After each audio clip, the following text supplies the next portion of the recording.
नमस्कार, मैं रमाकांत गुप्ता। आप देख रहे हैं नेशन 24 न्यूज। रुक करते हैं अगली खबर का। उत्तर प्रदेश के शामली रेलवे स्टेशन को आज अमृत भारत स्टेशन योजना के तहत देश भर के 75 पुनर्विकसित रेलवे स्टेशनों के साथ प्रधानमंत्री नरेंद्र मोदी द्वारा वर्चुअल माध्यम से राष्ट्र को समर्पित किया गया।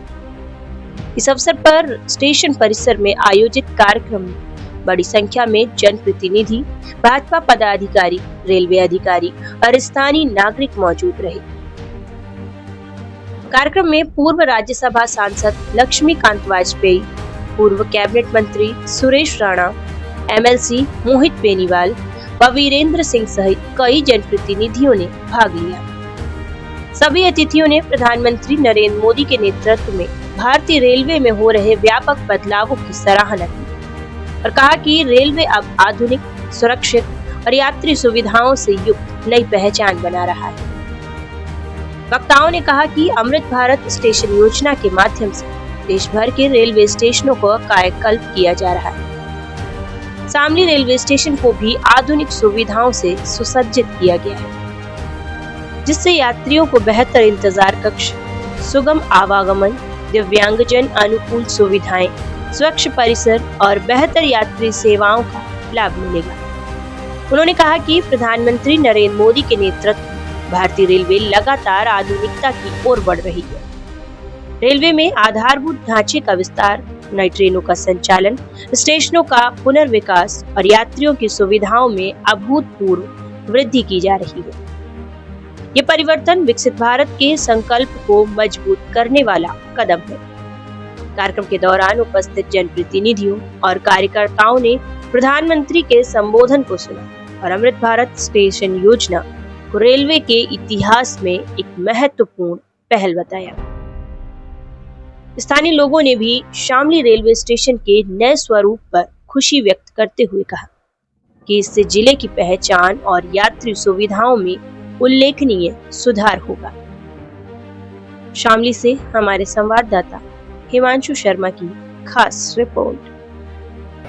आज के हमारे इस बहुत ही शानदार कार्यक्रम में उपस्थित हमारे वरिष्ठ नेता, राज्यसभा के बहुत ही लोकप्रिय सांसद और 2015 में जिनके साथ मुझे प्रदेश का उपाध्यक्ष रहने का मौका मिला था, ऐसे आदरणीय डॉक्टर लक्ष्मीकांत वाजपेयी जी, नमस्कार। हमारे दोनों एमएलसी सिटी ब्यूटीफुल चंडीगढ़ में देवेंद्र जी, हमारे पूर्व सांसद और जिनके सांसद रहते हुए हम लोगों ने इस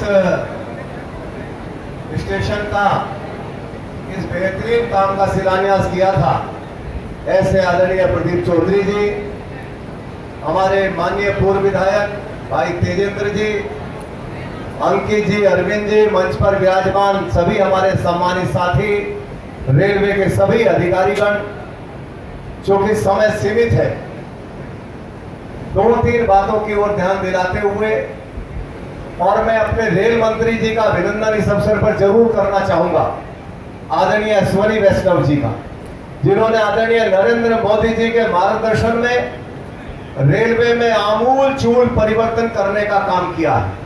लगातार पूरे भारत के अंदर रेलवे में जो नया शंखनाद हुआ है और रेल की दशा दिशा दोनों को बदलने का काम किया है, तो आदरणीय नरेंद्र मोदी जी ने किया। अभी बंगाल का चुनाव कुछ ही दिन पहले खत्म हुआ, तो मैं सोच रहा था कि 50 साल से लगातार बंगाल भी यहाँ उत्तर प्रदेश की तरह विकास के रास्ते के इंतजार में था। आदरणीय नरेंद्र मोदी जी ने डबल इंजन की सरकार के कारण उत्तर प्रदेश में नए विकास के आयाम खोले, लेकिन हमारे लिए खुशी है कि बंगाल में भी सनातन का परचम लहराया। तो अकेले बंगाल में आदरणीय नरेंद्र मोदी जी ने 1 लाख करोड़ से ज्यादा की रेलवे की योजना देने का काम किया। ये अपने आप में एक शानदार कदम है। हमारा रेलवे स्टेशन आने वाले समय में बेहद अत्याधुनिक रेलवे स्टेशन बनने वाला है। लगातार हमारा जो डबल कनेक्टिविटी है, यहाँ से लेकर के रेल के दोहरीकरण का काम चल रहा है और मुझे विश्वास है कि वंदे भारत जो देश में 200 के करीब वंदे भारत आज चल रही है, मेरा विश्वास है कि बहुत ही जल्दी फिर हम एक नए उद्घाटन कार्यक्रम में मिलेंगे और शामली स्टेशन पर भी वंदे भारत जैसी ट्रेनों का रुकना प्रारंभ हो जाए। ये बदलते भारत की बदलती तस्वीर है, ये बदलते भारत के बदलते उत्तर प्रदेश की तस्वीर है। मैं अपने नेताओं का अभिनंदन करते हुए, आदरणीय लक्ष्मीकांत वाजपेयी जी का हृदय की गहराइयों से अभिनंदन करते हुए, आप खांटी लीडर हैं, हमारे फायर ब्रांड लीडर हैं और आपने लगातार पार्टी के समर्पण के साथ अपने आप को लगातार लगाए रखा। राज्यसभा में भी आप हमारे मुख्य सचेतक हैं और लगातार आपने संसद में इनको बोलते देखा होगा। इनका शामली नगर की, शामली जिले की, शामली की जनता की ओर से स्वागत करते हुए आदरणीय नरेंद्र मोदी जी का, आदरणीय रेल मंत्री जी का मैं अपनी वाणी को विराम देता हूं। बहुत बहुत धन्यवाद। जय श्री राम। लोगों पे बैठने के लिए इतना बड़ा शौचालय इसकी भी चर्चा हुई थी, पर आपको दो चार नहीं होना पड़ेगा। शुद्ध पानी की व्यवस्था मिलेगी, बैठने की व्यवस्था मिलेगी। चौड़े over bridge, foot over bridge के ऊपर से सब लोग सुविधा से जा सके, इसके चौड़े फुट ओवर ब्रिज मिले हैं, अंडरपास मिले हैं, लिफ्ट और एक्सीलरेटर की व्यवस्था भी इन स्टेशनों को होने जा रही है। और सबसे बड़ी बात यह है कि उस क्षेत्र का जो स्थानीय उत्पाद है उसके लिए काउंटर मिलेंगे इन स्टेशनों पर, जिससे कि ट्रेन से गुजरने वाला व्यक्ति अगर 5 मिनट का समय उसे मिलता है, कोई शामली की कोई बढ़िया चीज उसको देर समझ में आती है तो वो वहां से खरीद कर अपने घर ले जा सकता है। और शामली का उत्पाद पता नहीं कितनी दूर तक जाएगा, उसके साथ शामली का नाम भी है। पार्किंग भी बहुत बढ़िया की जा रही है और सूचना की व्यवस्था भी बहुत, इंफॉर्मेशन व्यवस्था भी बहुत उचित है।